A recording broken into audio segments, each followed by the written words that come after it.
یہ جب کرونا آیا نا تو مجھے ایک جگہ جانے کا اتفاق ہوا، وہاں زیادہ میڈیکل کے لوگ تھے. بس میں نے زیادہ باتیں نہیں کرنی، سمیٹنے لگا ہوں، توجہ کرنا. تو یہ کرونا کے دنوں میں نا بہت زیادہ خوف پھیلا دیا گیا تھا، لوگ بڑا ڈرتے تھے. یہ کرتا ہے میڈیا کام ہمارا. بڑا خوف تھا، بڑے حالات خراب، لوگ بڑا ڈرتے تھے. تو مجھے کہا گیا کہ یہ سارے میڈیکل کے لوگ ہیں تو آپ تھوڑی سی ان کو نا ذہنی طور پر مضبوطی دیں، یہ بڑے خوف کا شکار ہیں.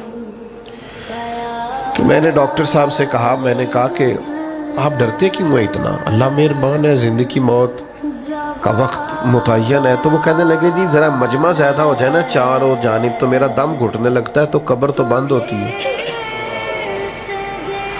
تو مجھے قبر سے بڑا خوف آتا ہے. تو میں نے کہا خوف آنے سے کہ آپ قبر سے بچ جائیں گے، جانا تو پڑے گا. کہنے لگے جی بڑا ڈر بڑا آتا ہے، میں کانپتا ہوں تصور کر کے.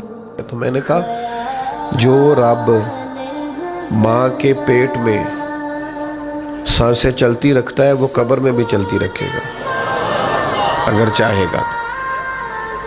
تو آپ نے تو سبحان اللہ کہا ہے نا، آپ تو عقیدت مند لوگ ہیں. تو وہ ڈاکٹر تھا، وہ نہیں مانا.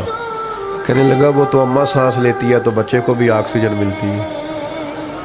وہ نہیں مانا. کہنے لگا وہ اماں سانس لیتی ہے، آکسیجن لیتی ہے تو بچے کو اندر ملتی ہے، اس لیے بچہ سانس لیتا ہے. تو قبر میں کیسے آکسیجن آئی؟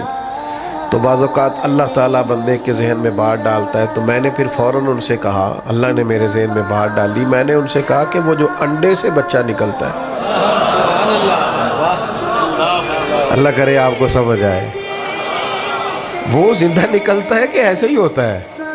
وہ نہ صرف زندہ ہوتا ہے، سانس لیتا ہے، بلکہ سونا بھی بڑا ہوتا ہے. تو میں نے کہا وہ دیکھو نا وہ کہاں سے سارا معاملہ ہوا؟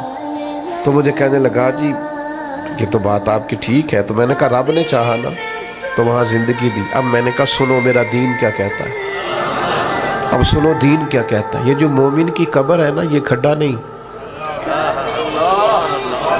جو مومن کی قبر ہے یہ گڑھا نہیں، بلکہ حضور نے فرمایا مومن کی قبر باغ ہے.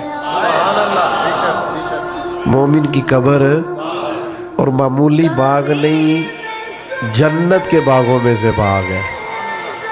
اللہ کرے آپ کو سمجھ آئے.